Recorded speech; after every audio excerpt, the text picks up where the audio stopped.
Për të kuptuar më lehtë peshën e vërtet të një personalitetit për masave që kishte profesor Qosja, do të duhet imagjinonim për një çast se çfarë pamje do të kishte pasur letërsia, politika, publicistika dhe mendimi kulturore, artistik, shqiptar e në përgjithësi, e kultura shqiptare në Kosovë, në veçanti, pa figurën me përmasa kaq të shumta të tij.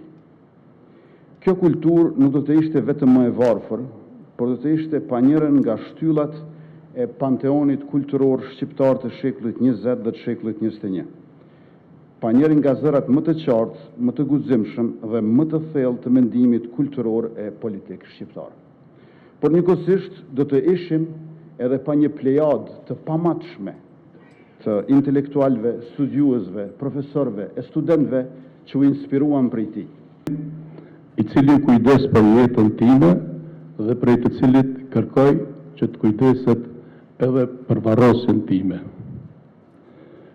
Me qenë se kam jetuar duke besuar në mendimin shkencor, në ngritjen shpirtërore e në përparimin shoqëror që e bën të mundshëm ai, dua të jem i varrosur pa ritual fetar.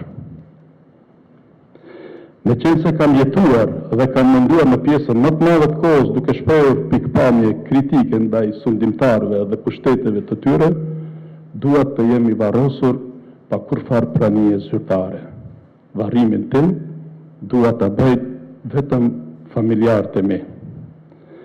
Me qenë se kam jetuar dhe jam kujdesur të jetoj thjesht, ashtu thjesht dua të jem edhe i varrosur, pa fjalime, pa medje, pa lule, afër varrit të gruas sime shpresës.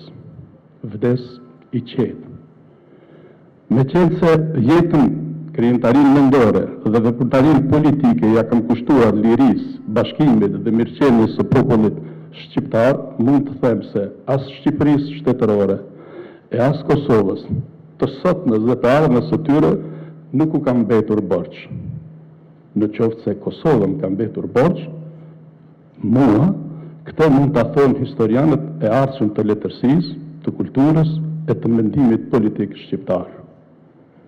Nuk mendoj se vdes pas në mëkat.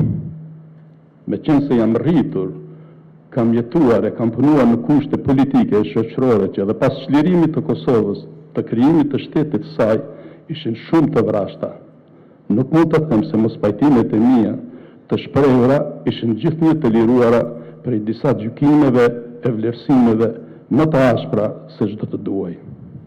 Megjithatë, varrosin e presi bindur se kam jetuar, krijuar e vepruar duke bërë mirë, duke predikuar të mirën e duke përhapur njerëzillakun. Këto mendime i shkrova i qetë, i vetëdijshëm dhe mendjeqartë. Gjyshi yt Valjet. Recep Qosja, Prishtinë, 30 prill 2016. Jemi mbledhur sot këtu për ta nderuar shkrimtarin Recep Qosja, këtë figurë unike të kombit shqiptar. Kritikët e huaj e kanë quajtur Volteri i Ballkanit dhe Kafka i lindjes. Disa kritikë shqiptar e kanë konsideruar si kritikun më të madh shqiptar. Robert Elsi e konsideronte si njërin ndër kritikët më të mëdhenj të Ballkanit. Ismail Kadare e çmonte si shkrimtarin më të madh shqiptar që jeton jashtë Shqipërisë shtetërore. Ibrahim Rugova thoshte se Recep Qosja ka zgjidhur probleme vitale për letërsinë shqipe.